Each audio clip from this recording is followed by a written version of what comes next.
नमस्कार फ्रेंड्स, मैं पूनम गुप्ता स्वागत करती हूँ आपका अपने यूट्यूब चैनल पूनम के गीत संगीत में। एक बहुत ही प्यारा सा हंसी मजाक पर का गीत है, कैसा लगेगा आप कमेंट में हमें जरूर बताइएगा। चुलिया पे हमसे सेकाई नहीं रोटिया, चुलिया पे हमसे सेकाई नहीं रोटिया, पिया मर गई सियालिया वाना।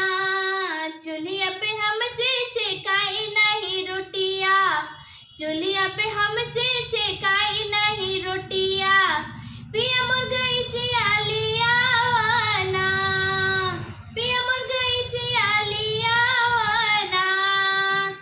कपड़ा धोए में नाच जिंदगानी होला, कपड़ा धोए में नाच जिंदगानी होला, नल चलावे में ढेर परेशानी होला, नल चलावे में ढेर परेशानी होला। जब फरमाइश करिला मोरे सैया, जब फरमाइश करिला मोरे सैया, कहला कि कमवा चलावाना।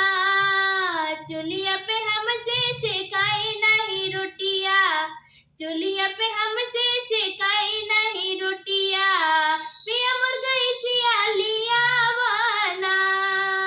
चुलिया पे हमसे सेकाई नहीं रोटिया, पिया मर गई सियालिया वाना।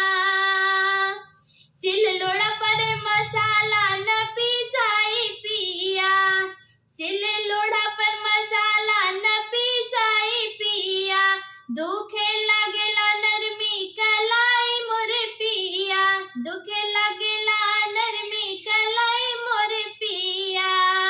महाराजा मिक्सर मशीनिया ये पिया, महाराजा मिक्सर